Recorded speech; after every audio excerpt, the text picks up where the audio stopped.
Now, one of the huge mistakes people make with offshore staff is they, much to the preface of your conversation earlier about solving the problem that isn't, they hire a VA and then they're like, right, you can do the Pinterest account. Never done Pinterest before. Pinterest never generated them any work at all. But because they've got this person here and they can do it, they start doing and adding these things in, which don't really add any value, don't help the practice when there's this huge opportunity to level up the employees you currently have, whether it's practitioners, receptionists, yourself. Welcome to the Marketing Your Practice podcast, where we guide natural health and wellness experts through the pitfalls of marketing. Each episode, you'll learn simple, effective, easily actionable, and heart-centered marketing strategies. And here's your host, Angus Pyke. Good morning, good afternoon, and good evening, friends. Welcome to the Marketing Your Practice podcast. Today, we've got a round two with one of our favourite guests from 2019. Charley, welcome back to the show. Oh, made it back for round two. Thank you so much for having me, Angus. I'm really happy to be back. I connected with a few people after my last podcast with you, and just such nice people, a great audience you've got. Yeah, I'm incredibly biased, as I feel like I'm kind of a podcast father to this audience too. I love and adore them, and I really mean that from the bottom of my heart. I had two consistent bits of feedback from so on our first episode, if you haven't listened to it, I'll have those down in the show notes. I'll link to that episode there. Charley and I chatted all about podcasting. It got a little bit meta there. So the two bits of feedback that I had is one of how fabulous that information that we shared there too. And the other one is with people just saying how fabulous and amazing your voice is. So that constantly there was, I think there's people just listening to it for the timbre of your voice, which I've tried to reproduce numerous times and realized that it's not just the microphone that gives you these dulcet tones. It's a 1-2 balance. I mean, I've got some genetic advantage. I won't lie. Like I've been told at many points in my life, I had a deep radio voice, but I do have some little enhancers. There are some effects running through this soundboard. So nice to know it's coming through. I had an interesting, because, on that thought in terms of, a great sales stream, because after you and I spoke last time, you shared a little bit about your equipment. And I went down to, where's the place that I normally go to? South Melbourne. There's an audio store down there near the South Melbourne market where I go to get all my gear. And I went in there with cash in hand, ready to buy the road deck that you shared with me. And it was really interesting because the very first question the guy asked me is like, what are you trying to achieve? And what are you wanting? And he talked me out of buying all of it. He said, unless I'm prepared to do X, Y, and Z and a couple other bits and pieces, we talked a little bit about what you had. One of the things that it did from it, I love this too, is it built massive amounts of trust. I always go back to these guys because I know that they're not just after the sale with me, they're after the long game. It was a really interesting experience. In fact, I think I might have actually even had a little podcast episode about that. I think sometimes as health practitioners, as small businesses, sometimes we're trying to solve problems that we don't necessarily have the solution for and or don't need to be solved. But it was a great experience for me anyway. So hence anyway, I'm not quite close to the timbre of your voice. And since we had our last episode, you've had a new addition to the family also. Yeah, so new addition to the team in my home, which is, will be a segue into today's topic, but I actually had a little boy. So I've got a little son now called Jack, who's about 10 weeks old at the date of recording this. Yeah. So Charley has many areas, of expertise. We spoke a lot about podcasting last, but a big part of your entry into the entrepreneurial world was through virtual assistants and using them to help to grow your business and help your business, and then helping other entrepreneurs and businesses find and train and communicate with virtual assistants. And I'm super excited about talking about this. We mentioned beforehand, I've got two themes that I really want to have this year as a part of 2020 for Audio Media and certainly for the podcast.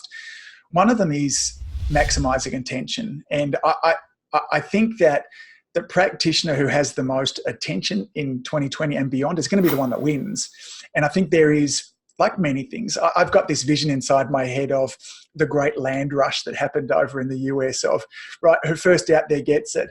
I think there's an opportunity now for us to gain attention that'll get more difficult in the years to come. Not impossible, nothing's impossible, but I think there's an opportunity for us to do that. Now, part of us getting attention, I think, is also us not being responsible for everything. We need a team around us as well. So I think a virtual assistant can probably fill a gap rather than us having to employ somebody in-house and have them there all the time. So my question is, to start this and kick things off there too, virtual assistants. What kind of things could a virtual assistant be helping us out as small businesses, health practitioners, chiropractors, as naturopaths, etc.? Such a good question. I almost need to pull it back a touch and just kind of lean into one of the points you made there. I think the first thing we have to recognize is how quickly the world is changing. For example, once upon a time, it was a great idea to go all in on the Yellow Pages and on Blockbuster and on Kodak. And very quickly, in what appears not to be much time at all, is that's dramatically changed. And a friend of mine said, if you're going to define the tweens, so these are the 2010 to 2020 years, you can just look at how basically in a 10-year span, the media has completely lost control and that social media has taken over. So as a business owner, like I love Darwin's quote, it's not the strongest or the most intelligent who survive, it's the most adaptable. It's the ones who can encompass change the most. And what I would really preface this conversation with is that online staff and virtual staff is that change. Online is that change. And if you're someone who's got a practice who's really resisting the opportunity of these changes, it's going to hurt. It's really going to hurt. And to your point is like, who's got the most attention is going to be the ones that really lean into these new opportunities and different ways of doing things. So that's where I'll start that from there. The second component of that question is I'll lean into just a quick backstory of like how I got into VAs and like how it completely reshaped my world. I was running a marketing agency. So Valher Media, my podcast company, has been running for a few years now. But prior to that, I had an outsourcing company. And prior to that, I had a marketing company. Marketing company got acquired, which is why the jumps and shuffles have moved along the way. But when I was in the scope or in the trenches of running this marketing agency, I quickly realized that when I was hiring people locally, the cost of doing business was just incredible. It was absolutely insane. And what I found from that is that if I was going to be able to compete with these bigger agencies, I needed to find a cost-effective way to get work done, or find a unique advantage to compete in this landscape. And just by absolute fluke, a friend of mine was doing this VA thing. Lynn Padetti is her name, and she was my co-founder in Outsourcing Angel, which is my VA company. But nonetheless, is like just by a chance of meeting her and trying it and seeing what she was doing, it really opened my eyes up to it. Now, without that chance encounter, I would have never gone down that path and would never have like taken the plunge. And I think a lot of people haven't had that person in their life. And it's growing, and VAs are becoming an astronomical industry, and offshore working is becoming an astronomical industry. But that chance encounter really kind of changed everything for me, and then we launched into it from there. Now, what I would go into from there, because you asked such a good question, is the idea of like, you know, what could a VA do at a practice, or how could a VA be most useful at a practice? And I think that's such a good question. The first thing I would really lean into is that if you've got anyone in your company right now, so if you've got staff in your company right now and there's things they're doing on a computer, it's getting those things off that person's plate into the hands of someone at a much lower rate who is virtual, so that you can have your more expensive people spending more time doing the things that are of a higher value. So we'll do an example. Let's say I own a practice and I've got a clinician. Is that what you would call it? I've got someone working in there. Excellent. Nailed the term.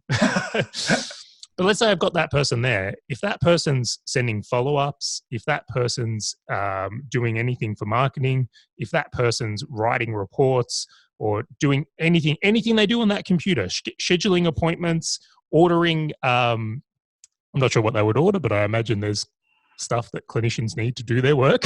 Most of us have some level of stock, whether at its simplest, it might be some pillows. You know, we have a bunch of supplements in our practice. And then we have things, you know, utilities, amenities rather.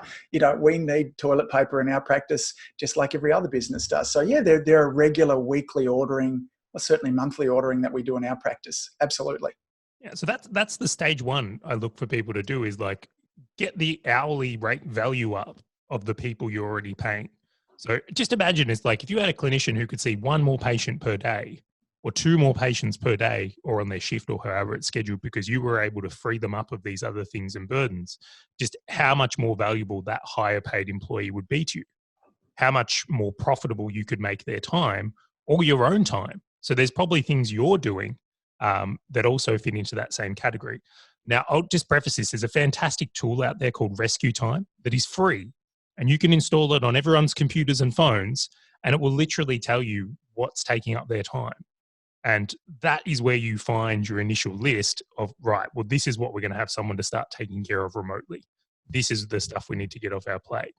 Now, one of the huge mistakes people make with offshore staff is they, much to the preface of your conversation earlier about solving the problem that isn't, they hire a VA and then they're like, right, you can do the Pinterest account.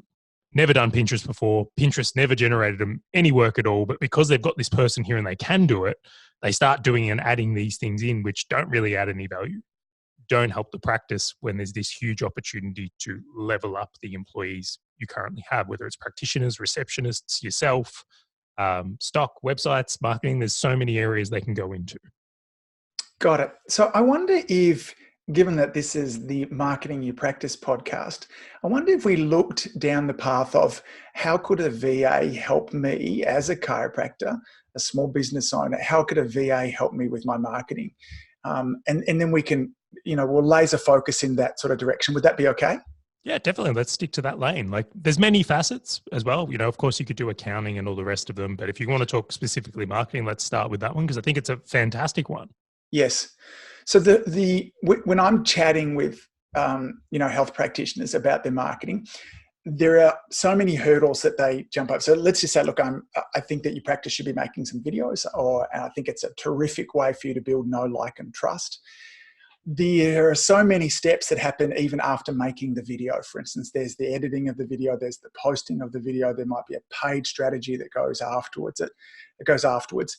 I would imagine, in fact, I know because I have a VA that does all of those things for me. My responsibility, certainly for the podcast, is to stand here. In fact, I organise the interview with you and I, but that could certainly be done by a VA. And then after that, that's it. That's the end of it. If somebody wanted to reproduce that sort of process to back end, where would they even begin? That's a really good question. Okay, so to go back to this from here, in the marketing channel, let's say a practice wants to start doing videos. My entire team at Valher Media is essentially offshore. So the idea being that I'm much the same as you. I just record things and they get posted weekly. Yes, I do get some guidelines, but essentially all I do is talk to the camera. I have the Google Drive app on my phone, and then I upload the videos. If it's a phone video, straight into the Drive app, the team grabs it, and then they will take care of all the editing and publishing and that whole component from there. So it's more about like designing the workflow of deciding what to do is becoming the more important things. The how to do it, I find, is quite easy these days. There's always an app or an easy way to communicate or a whole bunch of ways to go about that. So my experience, I failed certainly 3 times. I've failed many, but in the virtual assistant thing. And I realized that I was very clearly to blame for all of them. And that the breakthrough for me was getting really clear in systems of what was I actually looking for. I think for me, I expected that if I was going to get a video editor and I would be able to just communicate to them, look, here's the document. I just want you to make it look good. What I realized is what looked good to me was often not what looked good to somebody else. And so I had to get really clear about what was I looking for. And so first off, all I did is I said, oh, see this YouTube video here. I like how that looks. Just make it look like that. And that didn't quite work. And as I got better at, I went, you know what, enough of this. And the frustrating thing is it took me all of, look, even if I'd be generous, it was 3 hours one afternoon. And I sat down and I cut and pasted pictures and I got videos. I like the intro of this one here. I want this to happen when text comes up on the screen. I want it to be in this font. I want it to be in these exact colors. Beforehand, I just said yellow. I realized that there are many different tones of yellow. I could get really the more clarity I happened to put into that document, the wonderful thing was I found a really wonderful VA, and then he got another job on a cruise ship, which was his dream job. But then when I onboarded my next VA after that, I had this document and Jason was up and going in less than a week, followed it through, had the examples. And so the breakthrough for me really was, okay, I need to have a document that really clearly explains what I'm after. Is that a common kind of mistake, or am I alone with that? No, I'm just laughing, and I didn't mean to laugh at you. I was laughing at myself and just go, oh, this is bringing up some memories. Yes. It's a very similar experience for a lot of people. I'll describe it from here. Like you mentioned something really interesting. For me personally, I don't really think the colors yellow and purple go together in extreme fluoro. Yes. But in the Philippines, they go together on everything. Yes. So like the really obvious one we'll do here is like in Australia, we're exposed to brands that look a certain way and we perceive they look good. So for instance, like Apple, we look at Apple and we're like, oh, we love how that looks. But the reality is that in the Philippines, Apple isn't necessarily perceived the same as some of their other companies that use other colors. So that's just like one of the cultural differences you might experience in overseas is like, what you think is, this is a great brand may not necessarily translate from a looks. So that's one that comes up quite commonly. But I think you've nailed some really important things here is that working with someone locally versus offshore, it is different. And there definitely is a learning curve. And I think if your expectations are that, hey, this is just going to be like using someone in my office, that you're kind of setting yourself up to have a hard time. Now, my recommendation is much to your point from here is that you need to be more specific in your communication and ideally using things like Loom or video to communicate so you can talk and use your hands and point to things. And the more you do that and the more clear you are, the better a time you'll have. Now, and I'm sure you found this is while it was probably a little bit of work setting up how to get this first video or this first podcast put together, once that system is in place, the scale that comes from that and the repetition that you're able to achieve is phenomenally advantageous. So, I mean, my whole team, as I mentioned, is offshore. To get our first few podcasts together, we spent a lot of time working out how we wanted things to look and how we set that up.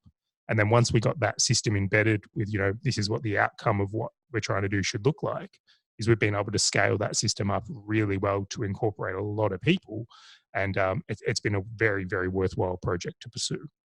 I don't know who said it, but I think the mantra of, hard now, easy later, easy now, hard later, it's exactly my experience with VAs. And I went in, as you kind of, insinuated beforehand, thinking that I could just employ a VA and just let them loose. And that's why I failed. And unfortunately, there's a level of guilt there that, I didn't make success for, 3 or 4 VAs beforehand because of me.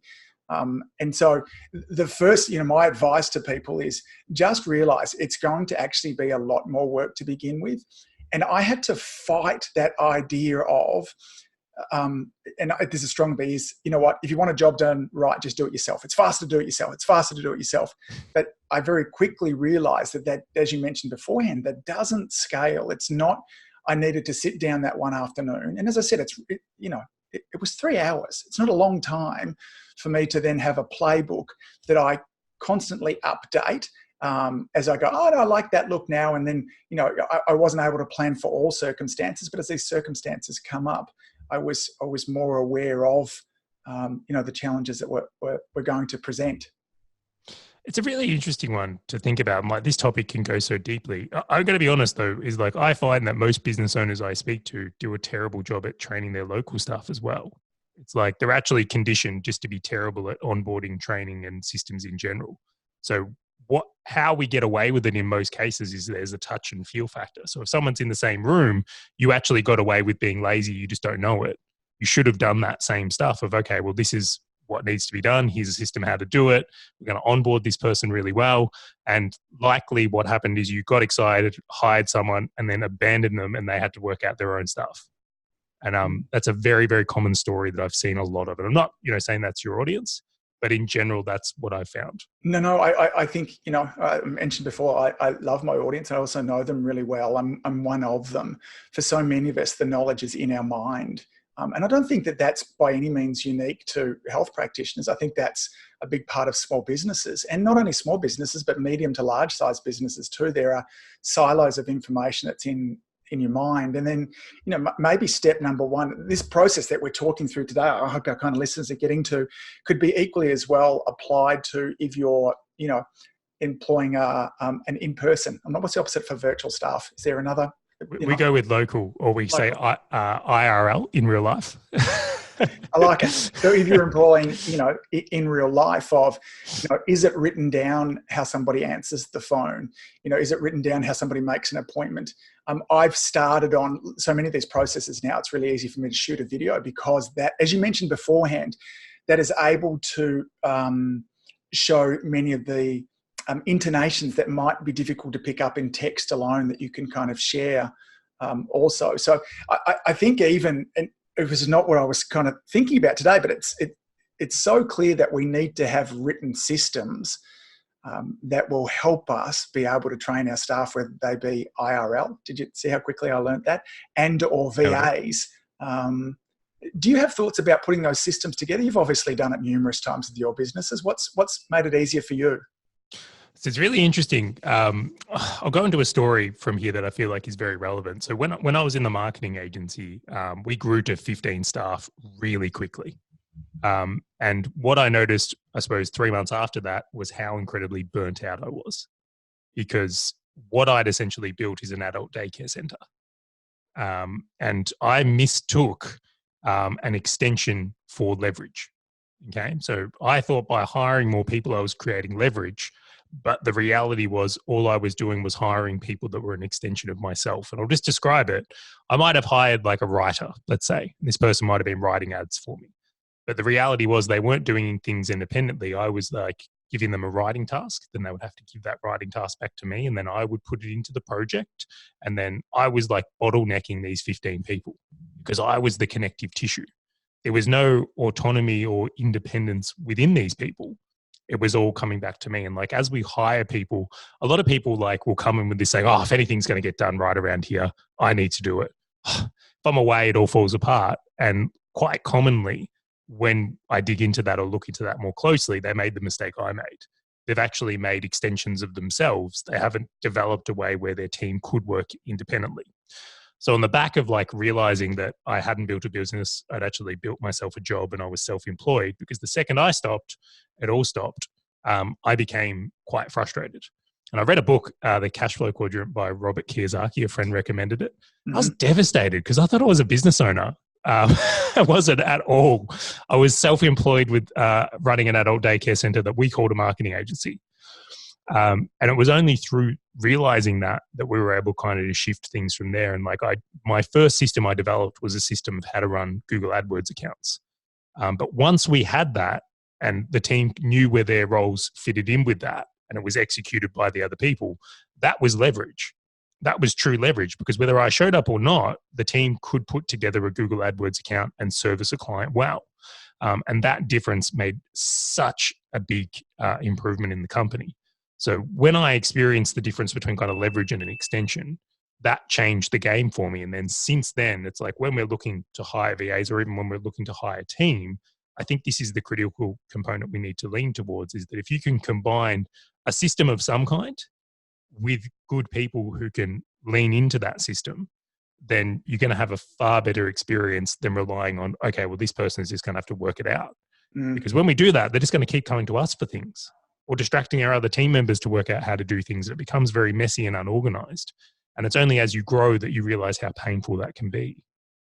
Charley, can you talk a little to some of the grey area that comes in when we mix in between delegation and abdication? Because there's part of me that just sort of, when you talked about your writer, for instance, there, that, like I'm going to let them know what to do, but then they come back into you. So then, because what I'll often see people do also is completely abdicate the role.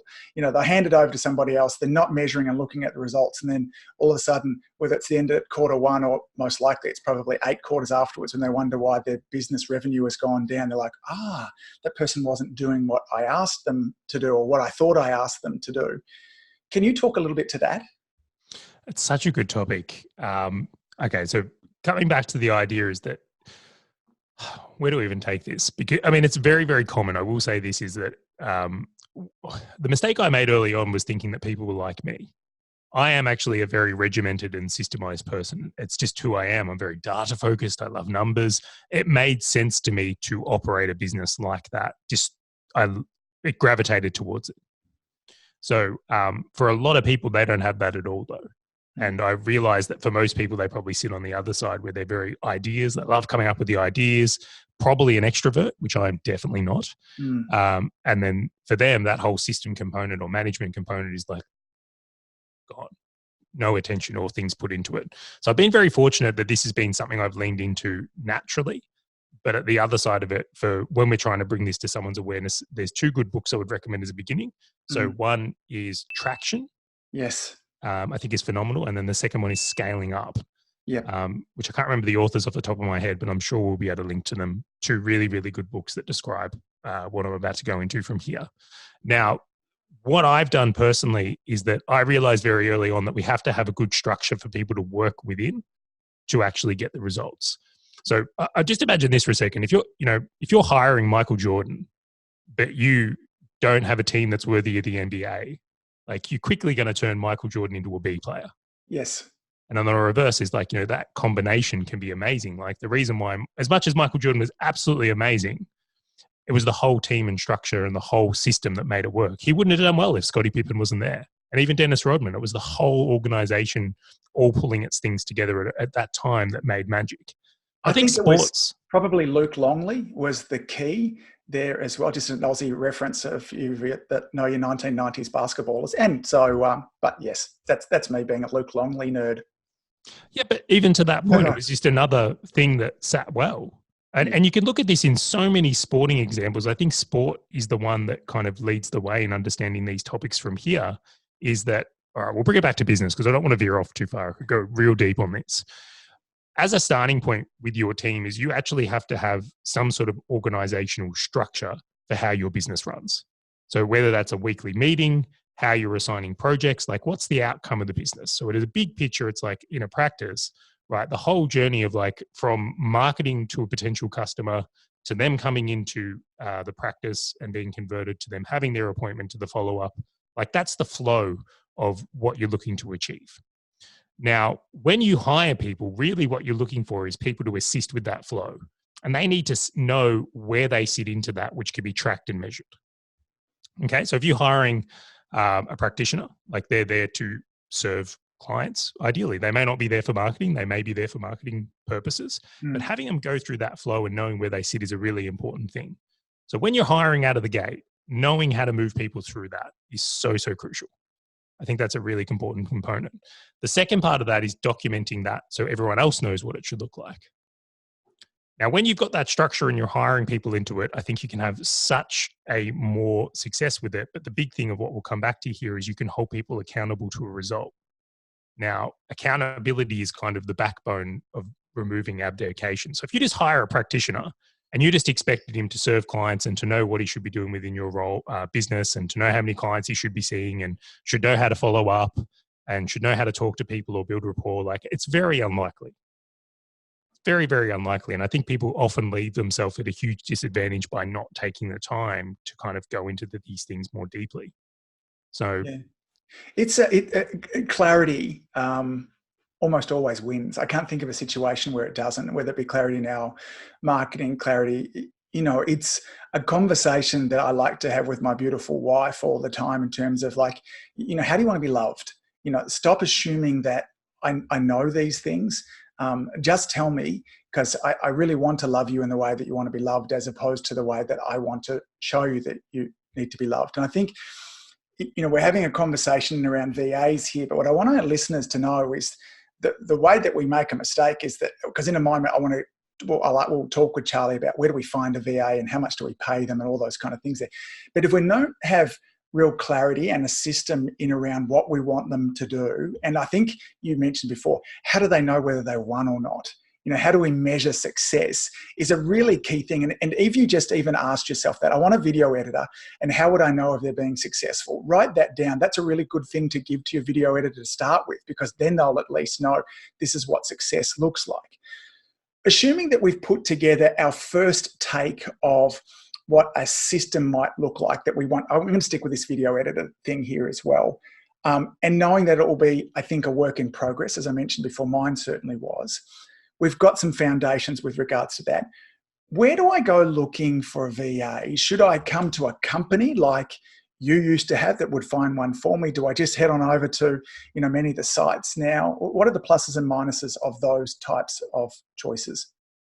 I want to just make something really, my recommendation for people. I know we're using video editor as the example. Yes. But like step one, absolutely install rescue time on everyone in your office and organization and actually see what's chewing up their time. Got it.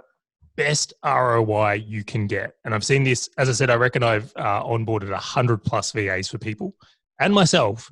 And overwhelmingly, that always leads to the best return on investment. So Right. I would highly encourage, it's like deloading what your expensive people are doing so they can be focused on higher value tasks will make you the most money. So that is step one. From there, you can hire in additional roles or adding roles like marketing. So websites, social media, video editing, email marketing, follow-ups, like all of that can be done, but I would definitely start there. Step two is going, okay, well, if we now know what's taking up our time, what do we need to build systems for? And I would say, okay, there's a fantastic tool called Loom. It's Loom. Loom. Angus, you already probably use it or similar. Yeah, I tend to use Snagit and ScreenFlow for lots of my kind of video recording. I think that's where you're going in terms of for creating these type of documents. Yep. So Snagit and ScreenFlow are the tools that I have become accustomed to, but I'm certainly aware of Loom. Yeah, well, I love Loom. It's free and easy and it uploads automatic, but any of them are fine. Doesn't matter if it's your phone. Like, yes. The tool isn't important, but I would recommend Loom as a starting point. Now, for the things on your list that are chewing up your time, just hit the record button and do the task. So then there's a video copy of you doing the task as it should be done, or someone in your organization doing the task as it should be done. That is your system. The first task you give your VA when you hire them is, here is the system of how to do this, document it.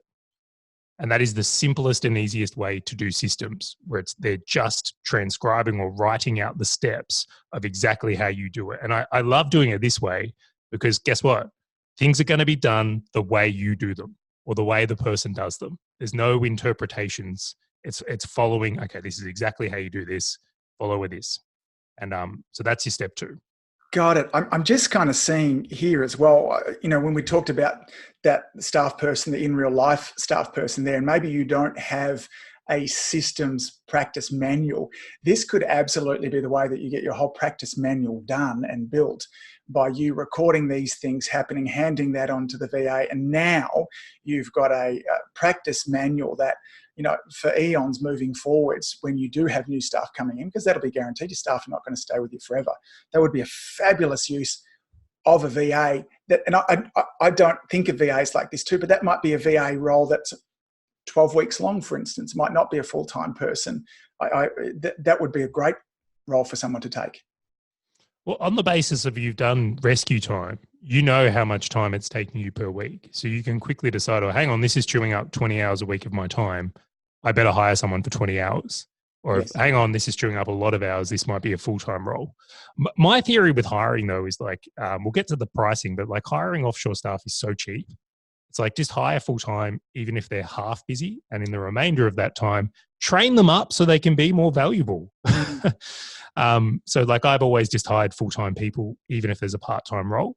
And then in the remaining time, it's like, right, I want you to be better at social media. I want you to be better at our email.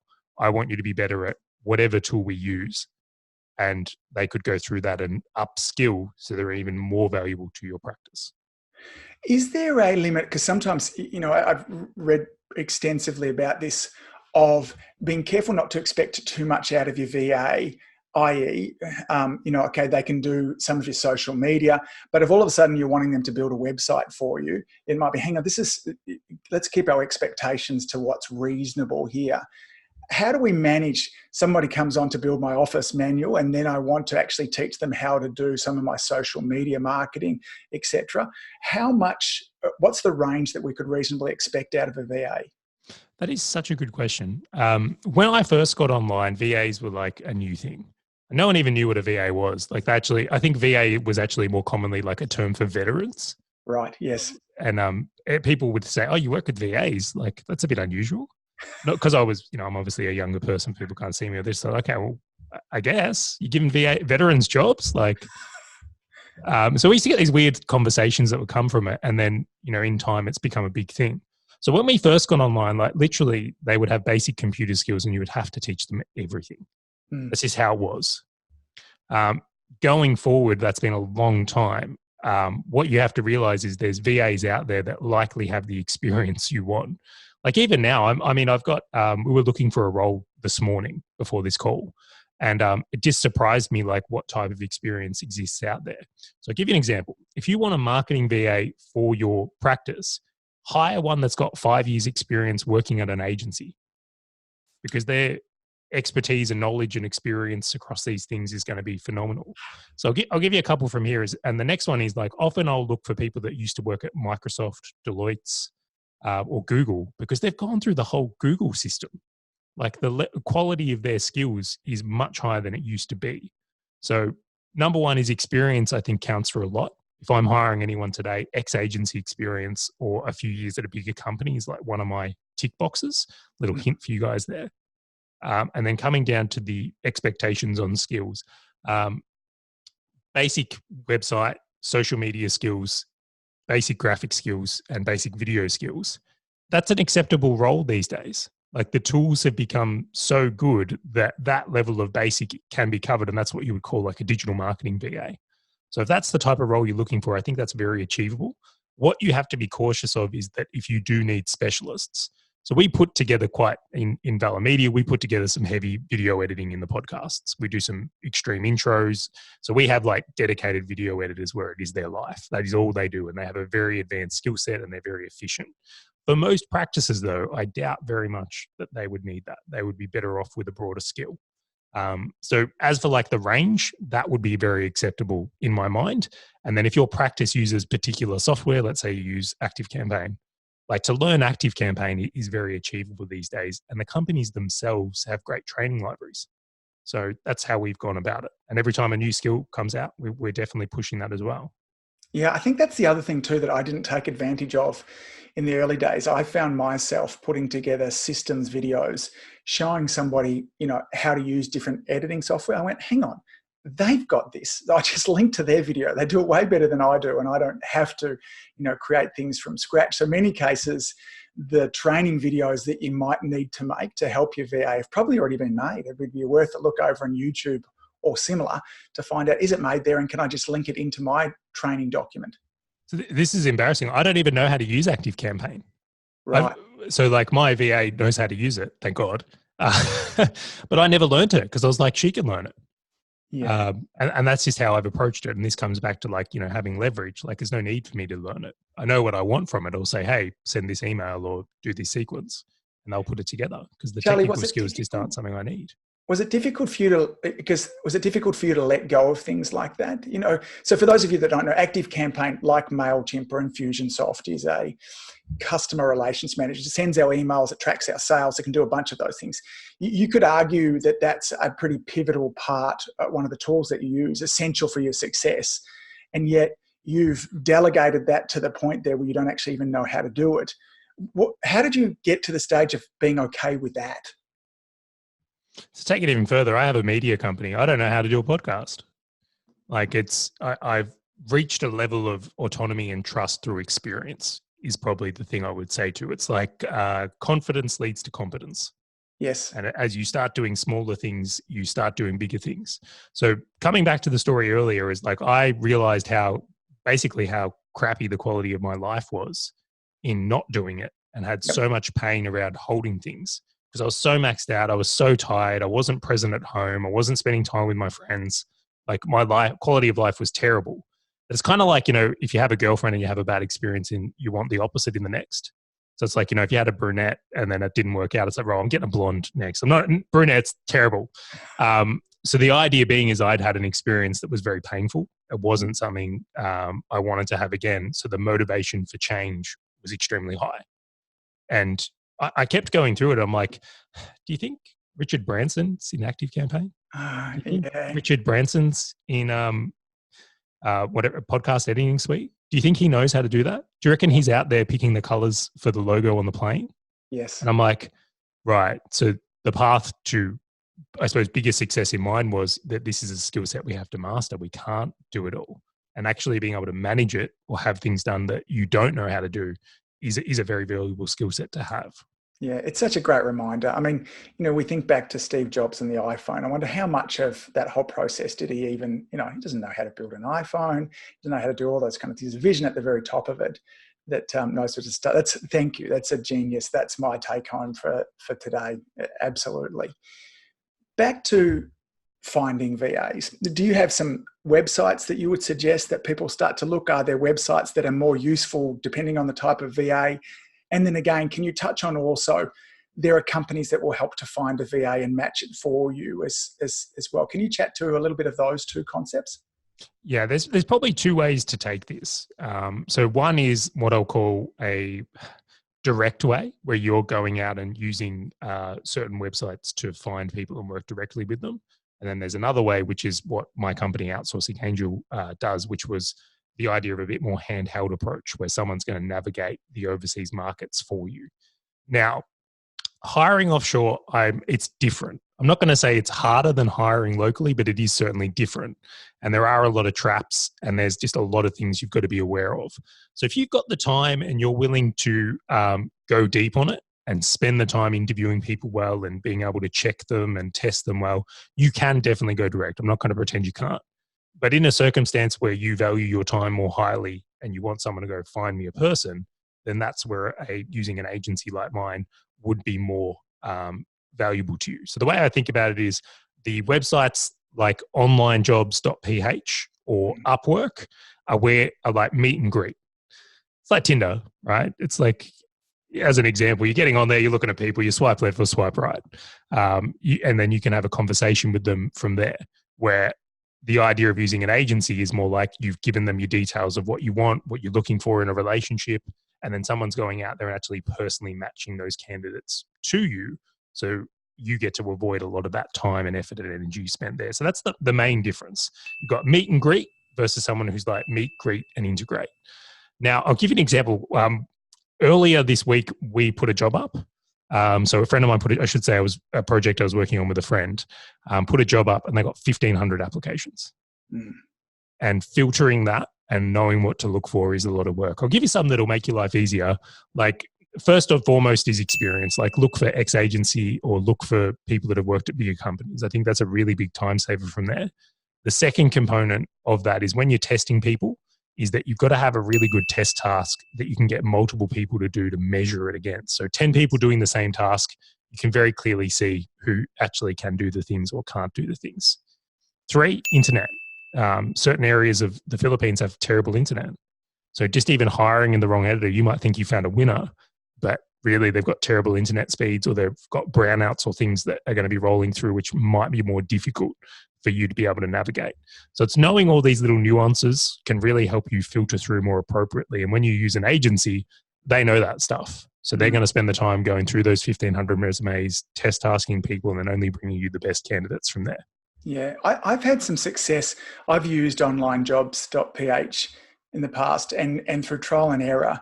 There are a couple little things, because you're right, those numbers that you talk about can be overwhelming. They certainly were first time around. I was able to dwindle those down to 5% of that by, in the response that I wanted from people. I just put something really wacky in terms of the subject line. It was something like, coffee application at 2 p.m. That made no sense whatsoever. But the first thing I wanted to do, I've got to imagine from their end, there's an ability for them to be able to apply from a job by just kind of hitting a button, not actually reading what I'm wanting. So I had a couple of wacky kind of requests that they had to have read through. It was one of the things that I was looking for in somebody, that they could follow instructions really clearly. And if somebody didn't do that, regardless of whether they came back looking stunning, if they couldn't follow that first step, they didn't even get through to the next step. And then, as you mentioned beforehand, I think in my first week, I might have had 8 or 10 video editors all edit the same video, and I paid them all a week's work as well. I was happy to have that investment. And then I went from that kind of 8 or 10 down to 2, the next thing. And that helped to really speed the process up for me. Because, as you said, that 1,500 applications very quickly got overwhelming the first couple of times I did this. So that certainly helped to speed it up for me. It's just, it shows you just a world of talent of what's available these days is crazy. I have friends who want to hire locally, and it's just such a battle. Like, the access to resources is hard. And like, one thing I just will preface here, like, we both have video editors, which is a great common hire for the type of stuff we do. But I'll back my video editor hour for hour against someone locally. You're not necessarily sacrificing on quality when you go offshore. And I really want to emphasize that, is that there is some phenomenal talent available at very favorable rates. because of currency exchange and arbitrage. But it doesn't mean you're getting a cheaper job done or a worse job done. There's fantastic people out there. Yeah, I think if you do the onboarding process right and choose the right person, I'm happy to share. So Jason, who does a lot of this for me, I pay him $250 a fortnight, so 125 US a week is what he pays. And so, there's no way I could get somebody at those levels here in Australia to vet, and I have him full time. Some weeks I have full time work for him. Sometimes I don't. I find tasks for him to do otherwise, but I feel great about it. He feels well rewarded. I'm able to, at Christmas time and birthdays and other times there too, I can reward him and say thank you. We got married recently. One of the highlights for me is I was able to buy their big pig that they had at their marriage. Awesome. And it's very rewarding for me as well to be able to work with, and what would be a little bonus for me can be quite impactful for Jason. So that's the kind of dollars I'm spending as well. Where does that sit in terms of the market rate?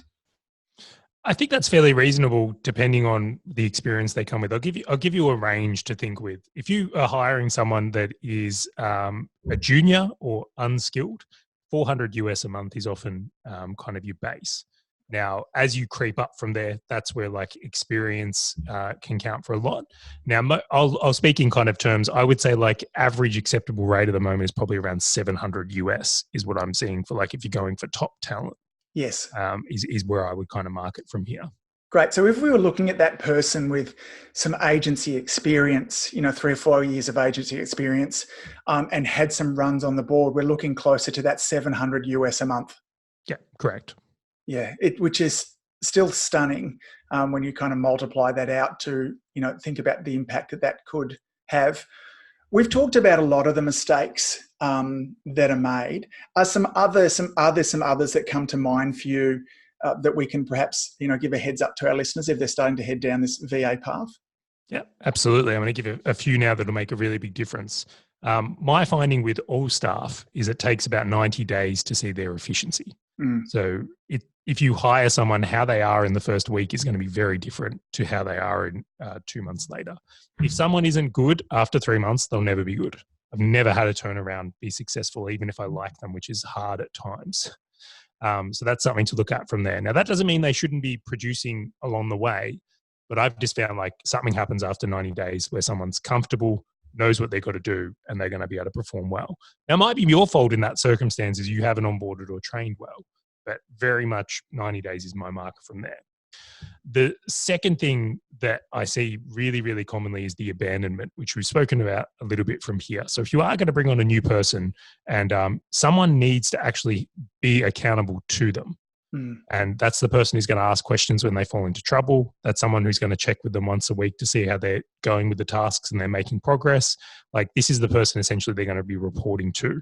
A lot of people forget to make that time to just go, right, I'm going to put in 15 minutes on every Friday, have a meeting and just check in how they're doing, look over the work, correct any mistakes early, and then adjust the system appropriately from there. Mistake number 3, not using Loom. So it's we mentioned this already, just make videos of you doing things. If there are things you're doing or one of your team is doing, it's such an easy way to just upskill someone and also have that really valuable training library if someone needs to be replaced. Now, the last one, which we didn't necessarily go into, but I'm going to give you something I'm a really big fan of doing when someone's newer with VAs. If you're new with a VA and you're looking for how do I actually manage them or guide them on how they should be spending their time? What I like to do when I'm hiring is I'll actually get a blank calendar. So Monday to Friday week with 9 till 5, and I'll actually schedule in how I expect they'll be spending their time. And when I give this to someone, this is a great idea for local staff as well, by the way. We do it for everyone. But it's such a good framework when you're in that hiring process of going this is my expectation on how you're going to be spending your week. Is that achievable to you? Can you meet this? And if you've done a good test task and you can show them what a good week looks like, you're giving them a very clear guideline of how to be a star performer at your company, how to win at your company. So I'll give you an example, for practices, you might have, right, every morning you're going to come in and clean out my inbox. So reply to my emails, tell me what's important for a day, schedule in some stuff. Second thing, I want you to spend 2 hours every day doing marketing activities. So you're going to do Facebook, you're going to write some posts, you're going to get some images, whatever entails from there. And then in the afternoons, it might be creating the weekly newsletter. Obviously, I'm making this up. But I think when you can give someone some guidelines on how they should be spending their time, they either are or are not doing it. So when that Friday meeting comes, you've got a talking point. So it's like, this is what we were hoping to achieve. Did you achieve it? Is this how you were able to spend your time? Like, what were the challenges? Do we need to change anything? Are my expectations not right? Do you need better training in an area? And like, that's a very simple way that anyone can do. There's nothing complex about what I've just dialogued there, but can just make a really big difference to that onboarding stage and setting an expectation of how someone's going to perform. Yeah.